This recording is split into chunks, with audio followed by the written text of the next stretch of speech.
हमारी धरती पृथ्वी की कहानी।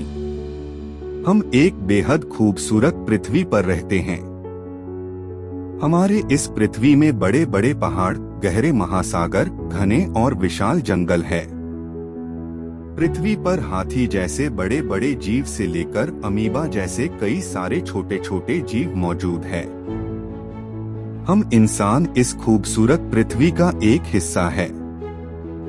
पृथ्वी का हर हिस्सा वैसे तो एक दूसरे से संबंधित है, लेकिन हर हिस्से की अपनी एक अलग खासियत है।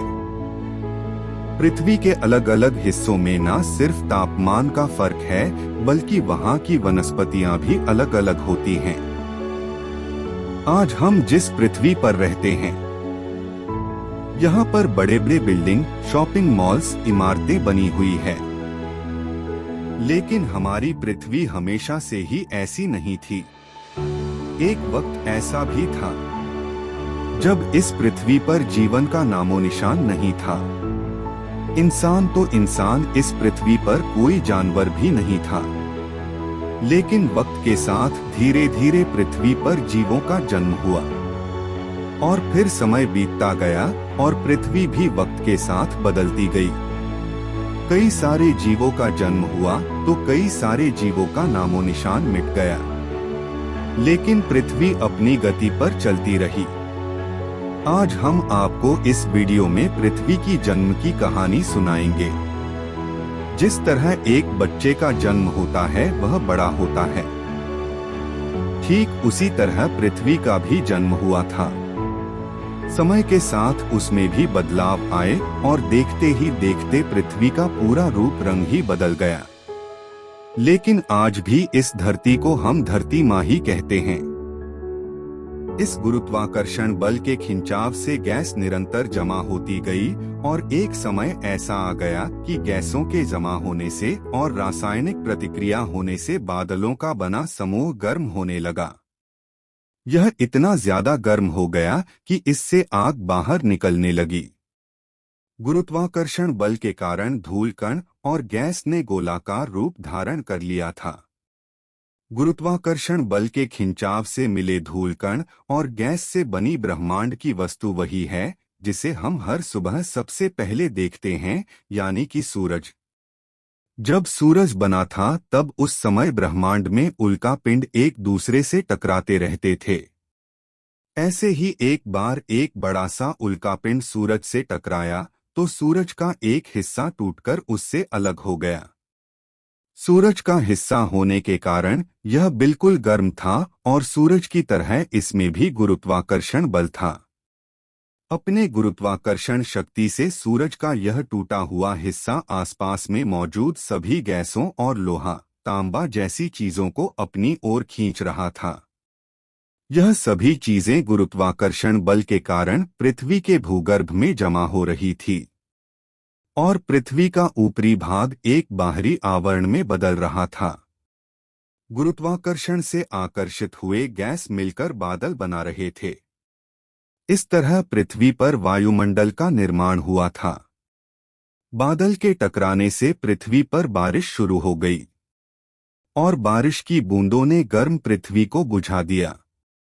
जैसे जैसे वक्त बीतता गया वैसे वैसे लगातार वर्षा के कारण पृथ्वी का गर्म बाहरी आवरण ठंडा हो गया। लेकिन कई वर्षों तक लगातार बारिश होने के कारण पृथ्वी पर बहुत सारा पानी जमा हो गया था और इस तरह पृथ्वी पर महासागरों का निर्माण हुआ। इस तरह पृथ्वी पूरी तरह जलमग्न हो गई थी। महासागर बनने के बाद करीब 4000 करोड़ साल पहले महासागर में जीवन की उत्पत्ति हुई थी। हाइड्रोजन, नाइट्रोजन, कार्बन से मिलने शैवाल का जन्म हुआ। 3500 करोड़ साल पहले पानी में इस प्रकार कई सारे जीवों की उत्पत्ति हुई।